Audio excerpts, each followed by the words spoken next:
Boa noite, estamos chegando aqui para o estudo do último capítulo do livro de Tiago. Tiago, capítulo 5, e nós vamos falar hoje sobre sabedoria para enxergar o outro. Durante as últimas semanas, o nosso grupo pequeno se reuniu para estudar a sabedoria e a aplicação da sabedoria em diversas áreas da nossa vida.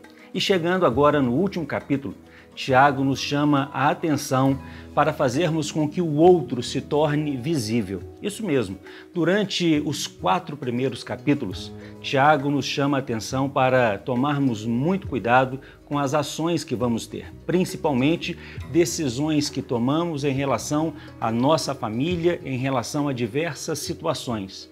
Porém, quando chegamos aqui no capítulo 5, a atenção deixa de ser a minha vida pessoal e o foco passa a ser o outro. Tiago quer que eu enxergue o outro, que eu valorize o outro, que eu torne o outro visível. Como ele faz isso?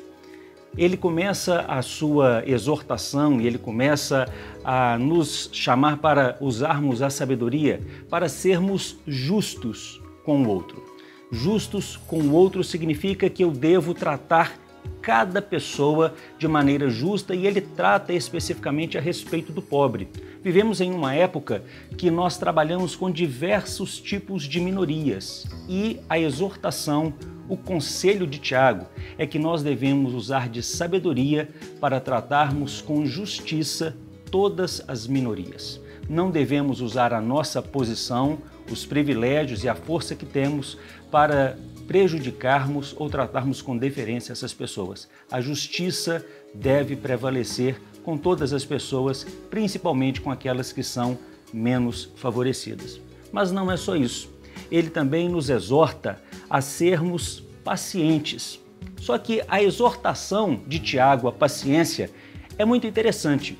Porque ser paciente uma parte da nossa vida ou ser paciente uma grande parte da nossa vida, creio que é fácil para todo mundo. Mas o que ele chama a gente aqui é para que nós sejamos sábios, para que sejamos pacientes o tempo todo. Ou seja, eu preciso controlar a minha ira, eu preciso controlar as minhas reações para que eu haja com paciência, com longanimidade em todos os momentos e com todas as pessoas. E ele também me chama para agir com integridade. A palavra dele é que o meu sim deve ser sim, o meu não deve ser não. Ou seja, Tiago fala que a minha palavra ela deve ter peso, ela tem que ter valor. Eu fui criado na roça e na época meu pai era fazendeiro e eu me lembro que ele falava que ele fazia negócios e que o negócio era feito no fio do bigode. Eu não tenho bigode, mas o negócio na época do meu pai, a palavra valia. Não era preciso assinar um documento, era literalmente um fio de bigode valia. E agora, algumas vezes, a gente vê as pessoas dizendo assim, para poder afirmar que está dizendo a verdade, dizem assim, ó, eu juro por Deus, eu juro pela alma do meu filho, eu juro por isso, juro por aquilo. Ele está dizendo para mim o seguinte, eu tenho que ser íntegro e a minha palavra tem que valer. É sim, sim, não, não. Eu preciso ter peso e eu preciso cumprir com aquilo que eu falo. Ou seja, o outro tem que saber que aquilo que eu falo tem valor porque eu o valorizo. Então nós já percebemos que o capítulo 5 começa chamando a atenção para a gente, não, para a gente ser justo, para a gente ser paciente e também chama a atenção para que a gente seja íntegro. Só que a exortação de Tiago para a gente em relação à sabedoria não termina aí. Ele continua falando para a gente prestar atenção no outro, para a gente continuar enxergando o outro. E a frase talvez mais conhecida a respeito dele é que ele diz o seguinte, olha, está alguém sofrendo? Está alguém alegre? Está alguém doente? Na verdade, o que ele está falando é o seguinte, olha, se tem alguém sofrendo, ore.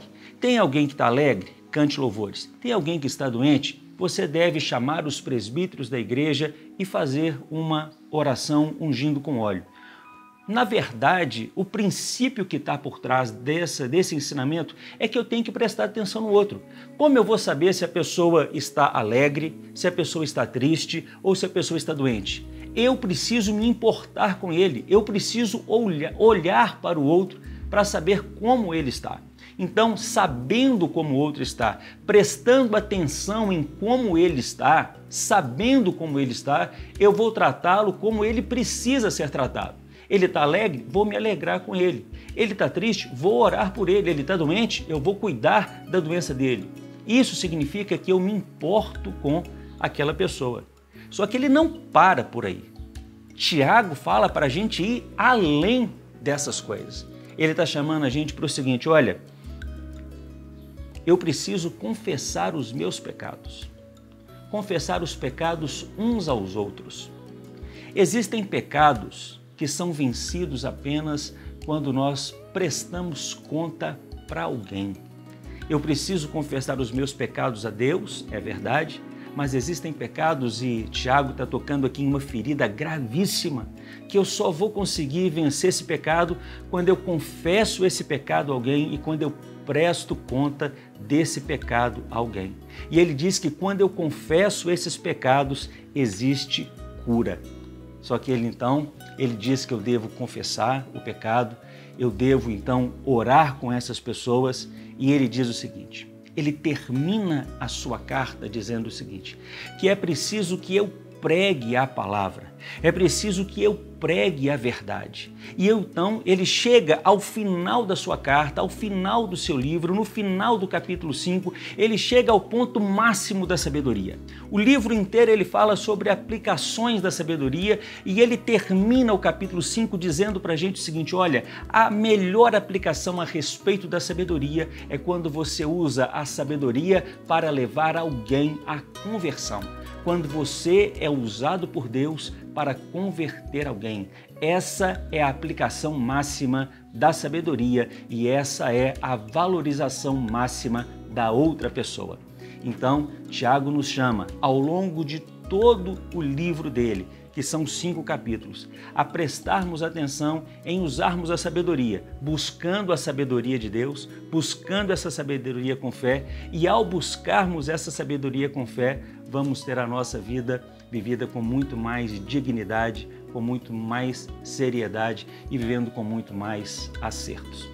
Eu queria dizer para você agora, nesse fechamento, que nós teremos um tempo agora e você terá a oportunidade de se aprofundar no estudo desse capítulo 5, conversando aí com o seu grupo pequeno, debatendo em cima desses assuntos que foram pontuados, e eu tenho certeza que a pessoa que vai dirigir e facilitar essa discussão fará perguntas interessantes, e a minha sugestão é para todos vocês que estão aí no grupo pequeno, participem, não fiquem de fora, é muito importante a sua opinião, é muito importante que você faça parte desse debate. Vamos todos juntos crescer, aprender e sermos mais sábios para a honra e glória de Jesus. Amém? Bom estudo. Jesus te abençoe.